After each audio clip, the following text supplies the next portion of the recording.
এবং ঢাকার যে বুড়িগঙ্গা নদীর কথা আপনারা সকলেই জানেন, নাম শুনেছেন, সকলে না দেখলেও নাম শুনেছেন। সেই বুড়িগঙ্গা নদীতে ওনাদের বক্তব্য অনুযায়ী প্রায় 2 মিটার মানে 5-6 ফিটের মতন প্রায় স্তর জমে গেছে নিচে, এত স্তর জমে গেছে এই ময়লা জমে জমে। শিশুরাই আগামী দিনের ভবিষ্যৎ। আপনারা নিশ্চয়ই খেয়াল করেছেন, আমরা সরকার গঠন করার পূর্বে নির্বাচনী প্রচারণ অভিযানের সময় আমরা আমাদের ম্যানিফেস্টো এবং নির্বাচনী বক্তব্যে অনেকগুলো কথা বলেছিলাম। যেমন একটি কথা বলেছিলাম যে সমগ্র বাংলাদেশেই যেই সমস্যাটি আছে, সিলেট সিটি কর্পোরেশন, সিলেট জেলা সহ সিলেট বিভাগেও এই সমস্যাটিতে আছে। প্রথমে যেই কথাটি শুরু করেছি যে বৃষ্টি হচ্ছে আজকে, এই বৃষ্টির কারণে আমি যখন এয়ারপোর্ট থেকে নেমে আসছি শহরের দিকে, বৃষ্টির কারণে দেখেছি বিভিন্ন জায়গায় একটু একটু করে পানি জমে গিয়েছে। এবং বৃষ্টি যদি আর একটু বেশি হয়, হয়তো এরই ভিতরে অনেক জায়গা আছে যেখানে কিছু জলাবদ্ধতাও তৈরি হয়েছে।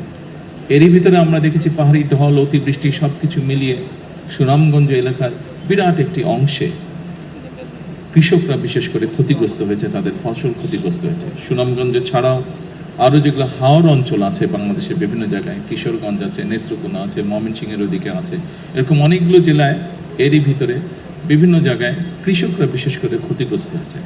শহরগুলো তো আছে। কিছুদিন আগে আপনারা দেখেছিলেন চট্টগ্রামের কিছু নিউজ এসেছিল, যদিও সেটার মধ্যে পরে আমরা দেখেছি পুরোপুরি সত্যতা ছিল না। যাই হোক, আমরা দেখেছি অতিবৃষ্টির কারণে জলবদ্ধতা। এই সকল বিষয়কে বিবেচনা করে এর আগে সবচেয়ে প্রথমে খুব সম্ভবত সচিব সাহেব উনি সিলেট সিটি কর্পোরেশনের নাগরিকদের পানির চাহিদা পূরণ করতে গিয়ে একটি কথা বলেছেন যে যে পরিমাণ চাহিদা প্রতিদিনের পানির, তার অধিকাংশটাই আন্ডারগ্রাউন্ড থেকে ওনারা তুলছেন এই পানিটা, অর্থাৎ আন্ডারগ্রাউন্ড ওয়াটার লেভেল যেটা আছে সেটা ধীরে ধীরে নিচে নেমে যাচ্ছে, অল্প অংশই ওনারা নদী থেকে আনতে পারছেন। এই সকল কিছু বিষয় মাথার মধ্যে রেখে বিবেচনা করে আমরা তখন বলেছিলাম যে খাল খনন একটি কর্মসূচি আমরা দিয়েছিলাম সারা দেশে। এই কর্মসূচির কথা বলেছিলাম এবং সরকার গঠনের সাথে সাথে আমরা এই কর্মসূচিটাকে শুরু করেছি। এই কর্মসূচির লক্ষ্য বা উদ্দেশ্য কিন্তু এই সমস্যাগুলোকে অ্যাড্রেস করার জন্য। আন্ডারগ্রাউন্ড ওয়াটার লেভেল যেটা আছে সেটা শুধু সিলেট সিটি কর্পোরেশনে নয়, এই সমস্যা ঢাকাতেও আছে, এই সমস্যা অন্য অনেক শহরগুলোতেই আমাদের আছে। আমাদের জন্য যেটি একটি বড় সমস্যা হচ্ছে, যেভাবে আমরা মাটির নিচে যে পানি আছে এটিকে যে টেনে তুলছি, এছাড়াও কৃষিকার্যের জন্য একই কাজ আমরা করছি, এটি ধীরে ধীরে একটি ভয়াবহ অবস্থার দিকে নিয়ে যাচ্ছে পুরো পরিস্থিতিকে। আমরা যদি এই পরিস্থিতিটাকে এখনই অ্যাড্রেস করতে চাই, তাহলে সবচেয়ে প্রথম যে উপায়টি হচ্ছে আমাদেরকে খাল খনন করতে হবে। এবং খাল খননের মাধ্যমে এই যে পানিগুলো, দেখুন বর্ষার সময় যে বৃষ্টির সময় এত পানি আসছে, এত পানি এসে জলাবদ্ধ তৈরি হচ্ছে, তারপরে আমরা কোনোভাবে পানিটাকে সরিয়ে দিচ্ছি, পানিটা কিন্তু নদী দিয়ে নেমে সমুদ্রে চলে যাচ্ছে, অর্থাৎ এই পানিটাকে আমরা ব্যবহারও করতে পারছি না। কাজে এই পানিটাকে যাতে আমরা ব্যবহার করতে পারি, জলাবদ্ধতাও যাতে না হয়, মানুষেরও কষ্ট না হয়, সেটি কৃষির সুবিধার জন্যই হোক, পানিটিকে মানুষের ব্যবহারের সুবিধার জন্যই হোক, আমরা খালগুলো খনন করতে চাচ্ছি দেশে, যাতে আমরা অতিরিক্ত যে পানি থাকবে সেই পানিটাকে যাতে আমরা ধরে রাখতে পারি এবং প্রয়োজনের সময় আমরা সেটিকে মানুষের প্রয়োজনে আমরা ব্যবহার করতে পারি। আজকে এই অনুষ্ঠানে আসার আগেই সিটি কর্পোরেশনের জলাবদ্ধতা নিরসনে একটি প্রকল্পের কাজ শুরু হবে, সেটির ভিত্তিপ্রস্তর আমি স্থাপন করে এসেছি। আমি ইঞ্জিনিয়ার সাহেবকে জিজ্ঞেস করেছিলাম যে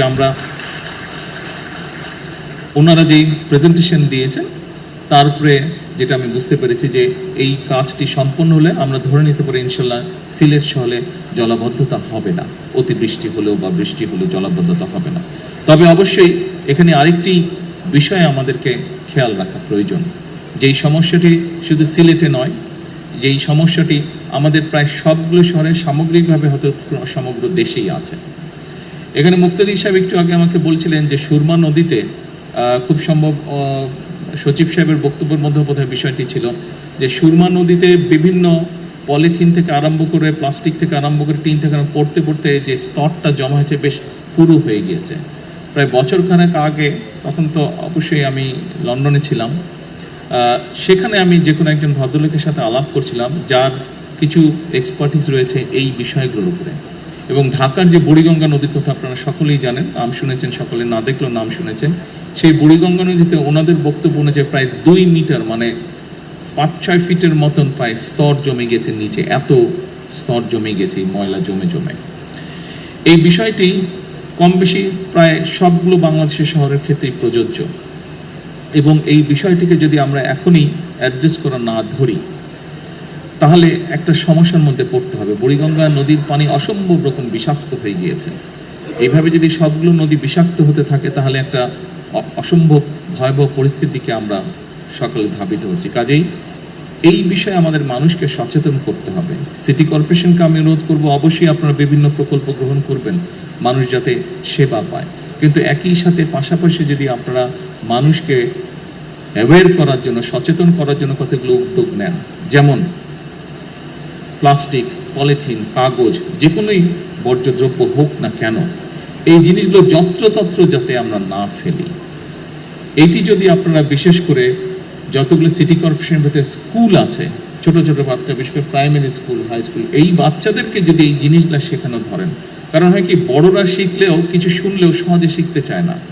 একটা মানুষ 25, 30, 35, 40 বছর বয়সে তাকে যদি আপনি কিছু শেখাতে চান অনেক বেগ পেতে হয়, কিন্তু আপনি যদি একটা ছোট বাচ্চাকে যদি ভালো কিছু শেখান ওটা কিন্তু তার মাথায় ঢুকে যায়, এবং ছোট বাচ্চাকে যদি আপনি সেটা শিখিয়ে ফেলতে পারেন, সবচেয়ে বড় যেটা সুবিধা হয় সে স্কুলে ভালো জিনিস যেটা শিখে আসবে সেটা সে যেমন ফলো করবে, সে তার বাবা মাকেও ওটা মানতে বাধ্য করবে। বাচ্চারা করে এটা।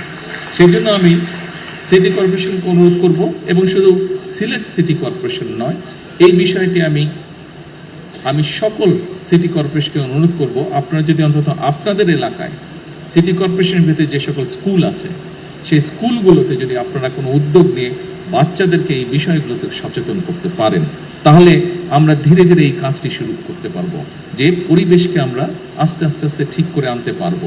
কারণ আজকের শিশুরাই আগামী দিনের ভবিষ্যৎ।